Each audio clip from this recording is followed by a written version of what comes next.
आप लोग तो यूपीपीसीएस और आरओ के लिए ये एक बहुत ही स्पेशल वीडियो है। इसमें बेसिकली मैं आपसे बात करूंगा कि टाइम को कैसे मैनेज करें और अपना सिलेबस आप कैसे पूरा करें। एक बहुत ही इम्पोर्टेंट टॉपिक है और आपके पास समय जो कि बहुत ही सीमित है। सबसे पहले तो आप ये समझिए कि आप जीवन भर तैयारी नहीं करने वाले हैं। आप एक क्लोज इंटरवल में हैं। आपका एक स्टार्ट पॉइंट है और एक एंड पॉइंट है। बस थोड़ा सा समय आपको मिला है प्रिपरेशन के लिए, जो कि क्रमशः अब समाप्त होने की ओर अग्रसर है। आरओ में जो वैकेंसी होती है ये प्रतिवर्ष आती भी नहीं है, और अगली बार जब वैकेंसी आएगी तो आप किस हालत में होंगे। जो लोग उम्र के अंतिम पड़ाव में पहुंच रहे हैं तो उनकी उम्र सीमा के अंदर ये वैकेंसी आ पाएगी या नहीं आ पाएगी, या फिर क्या स्थितियां होंगी, क्या परिस्थितियां होंगी। तो फिलहाल आप ये मान के लिए कि जो अवसर आपके सामने है यही आपका अंतिम अवसर है। मतलब कि ये आपके जीवन का अंतिम युद्ध है, आप ये मान चलिए, और आपको अपना सर्वोत्तम इसी युद्ध में देना है। तो समय का ख्याल रखिएगा। सबसे इम्पोर्टेंट है आपका टाइम, जो कि बहुत ही सीमित है, और जो फ्रीक्वेंसी है, नेक्स्ट फ्रीक्वेंसी का एग्ज़ाम पता नहीं कब होगा। तो इसलिए अपना सर्वोत्तम देने का प्रयास करें, और जितना आप कर सकते हैं उतना कर लें, क्योंकि बाद में सिर्फ आपको रिग्रेट ही मिलने वाला है। सीटों की संख्या ये क्रमशः कम ही होती जा रही हैं। इस बार सीटें ठीक ठाक अवस्था में हैं, ठीक ठाक पोजीशन में हैं, तो हो सकता है कि अगली बार सीटें और कम हो जाएं। बहुत सारी चीज़ें हैं, तो आप ये मान चलिए कि आपको लाइफ टाइम स्टडी ही नहीं करना है, और भी बहुत सारे काम हैं। तो आप अपनी पोजीशन और पैसा, अगर इसको मजबूत करना है तो फ़िलहाल जिस टाइम इंटरवल में आप हैं उसका पूरा उपयोग कर लें। दूसरी बात यह है कि यूट्यूब पर और बहुत सारे लोग, मैं देखता हूं कि स्ट्रेटजी के जो वीडियोज़ होते हैं उसको लगातार देखते रहते हैं। देखो क्या होता है ना कि हर व्यक्ति की स्ट्रेटजी अलग अलग होती है, और अगर आप मान लेते हैं कि आपने रोज़ एक स्ट्रेटजी वीडियो देखा है, ठीक है, और आपने उसे कितने दिन देखा, 30 दिन देखा। 30 दिन में आपको 30 लोगों की जो रणनीति है वो पता चल गई, लेकिन कितना आप अडॉप्ट कर पाए। बेहतर यही होता है कि एक गलत रणनीति ही आप फॉलो कर लेते एक दिन, और जो आपको बेटर लगता है उसके मुताबिक अगर बाकी 29 दिन आप पढ़ाई कर लेते तो आप अपने सिलेबस का 29 घंटा कवर कर चुके होते। मतलब ये कि स्ट्रेटजी रणनीति की जो वीडियोज़ हैं उस पर ज़्यादा ना उलझें। एक बार जो रणनीति आपने बना ली है वो परफेक्ट है, उसमें जो डिफेक्ट होगा उसको आप आगे कवर कर सकते हैं। तो प्रतिदिन सिर्फ रणनीति बनाने में ना लगे रहें, सिर्फ रणनीति के वीडियोज़ ही ना देखें, अपने सिलेबस पर फोकस करें। ये ज़्यादा बेटर होगा कि आपका सिलेबस कंप्लीट हो। और सिलेबस कितना बचा हुआ है ये आप ज़रूर एक बार देख लें, और इसके लिए आप सिलेबस जब देखेंगे तभी आपको पता चलेगा, ठीक है।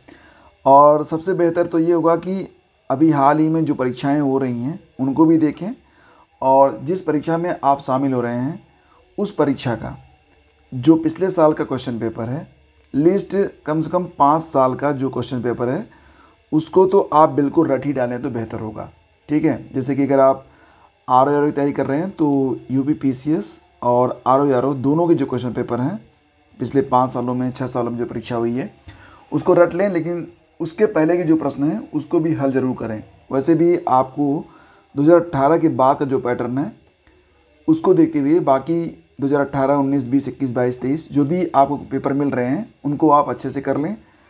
हाल ही में आयोग के द्वारा जो परीक्षाएं आयोजित की जा रही हैं उसको भी, और अभी हाल ही में जो जैसे कि पुलिस भर्ती परीक्षा हुई है, मैं मानता हूँ ये समूह ग की परीक्षा थी, लेकिन फिर भी अगर इसमें जो प्रश्न पूछे गए थे उनके प्रश्नों का लेवल आप देखेंगे तो आपको एक बात तो पता चल जाएगी कि प्रश्नों के पूछने का जो तरीका है बदल रहा है। मैंने देखा था कांस्टेबल भर्ती परीक्षा का पेपर, और उसमें जो जीएस पूछा गया था कमाल का जीएस था। और आप लोगों से कहूँगा कि आप लोग मैंने इसका एक कंपाइलेशन बना के डाल दिया था जीएस का पूरा, तो उसको आप लोग ज़रूर देख लीजिएगा, ठीक है। और देखो नेक्स्ट टाइम आता नहीं है, तो this time is better than next time. ये मान चलना, बहुत सारे लोग अंतिम समय में यही सोचते हैं कि नेक्स्ट टाइम वो अपनी पूरी तैयारी कर लेंगे। ये पॉसिबल नहीं है। आपने देखा था पिछली बार भी आपने खुद को यही कह के धोखा दिया था, और इस बार भी आप खुद को अगर यही कहकर धोखा देने वाले हैं तो बस ये अपने आप को छलना है।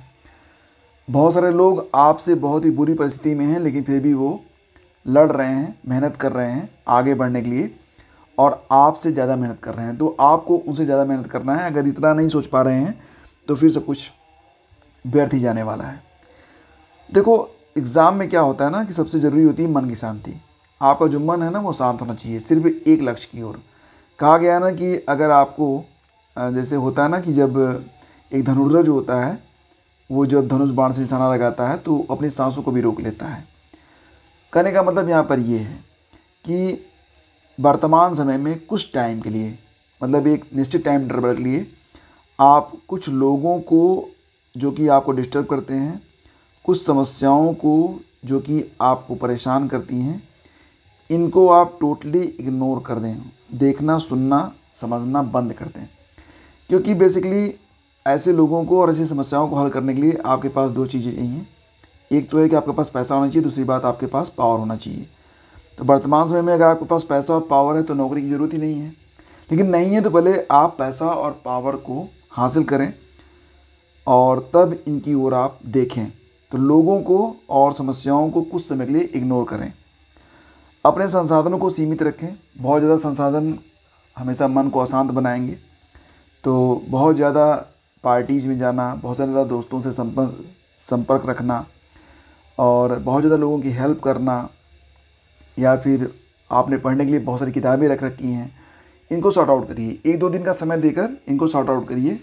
आपके पास बहुत सारे सोशल मीडिया अकाउंट्स हैं, आप उनमें भी लगे रहते हैं, तो सब कुछ शांत रखें। संसाधनों को सीमित करें ताकि आपका समय बचे और जो समय बचे उसको बस स्टडी की ओर ले जाएं। दुनियादारी ये ज़रूरी चीज़ है, लेकिन कब? जब आप सक्षम हो। दुनिया आपकी इज्जत तभी करेगी जब आप सक्षम होंगे, नहीं होगी तो नहीं करेंगे। वर्तमान समय में आपकी जो भी पोजीशन है, अगर आप अच्छी पोजीशन में हैं तो आपको अच्छी इज्जत मिल रही होगी। अगर आपकी पोजीशन ख़राब है तो आपको मतलब उतनी इज्जत नहीं मिलेगी, सीधी सी बात है। तो दुनियादारी फ़िलहाल कुछ समय के लिए आप ब्रेक करें। अगर आप और अच्छी स्थिति में सामने आएंगे, डेफिनेटली आपकी इज्जत और बढ़ेगी। तो दुनियादारी से थोड़े समय के लिए दूरी हो जाए तो बेहतर है। और एक बात और कि आपकी कमजोरियां और आपकी अच्छाइयाँ आपसे बेहतर कोई नहीं जानता है। अपने बारे में बैठ के सोचें कि मेरी कमजोरी क्या है, किन चीज़ों से मैं विचलित हो जाता हूँ, कहाँ पर मेरा समय ज़ाया हो रहा है, क्या वजह है कि मैं स्टडी नहीं कर पा रहा हूँ। उनकी पूरी एक लिस्ट तैयार करें और उन चीज़ों को कुछ समय के लिए दूर कर दें। आपको कुछ दिनों में लगने लगेगा कि ये चीज़ें तो मेरे किसी काम की नहीं थी, मैंने तो बस उनको ऐसे ही पकड़ रखा था। तो समस्याओं को छोड़ना सीखें, उनको पकड़ना ये अच्छा नहीं होगा। तो ये जो वीडियो मैंने बनाया आप लोगों के लिए, ये सिर्फ RO UPPCS के लिए नहीं, आपकी लाइफ के लिए भी बहुत ही इंपॉर्टेंट है, आपकी ज़िंदगी के लिए भी बहुत ज़रूरी है। तो अगर आप समय को मैनेज करना सीख गए तो लाइफ अपने आप पटरी पे आ जाएगी। और एक बार लाइफ ज़िंदगी में आ गई तो फिर ज़िंदगी में आनंद ही आनंद है, अदरवाइज संघर्ष संघर्ष। तो फिलहाल जो कुछ भी है आपको स्वयं ही सोचना है और आप ही अपने कृष्ण भी हो, आप ही अपने अर्जुन भी। शुभकामनाओं के साथ इस वीडियो को यहीं पे समाप्त करते हैं। और अगर ये सेशन आपको अच्छा लगा तो लाइक और शेयर ज़रूर कीजिएगा। चैनल पर पहली बार हैं तो सब्सक्राइब कर लीजिएगा। Thank you.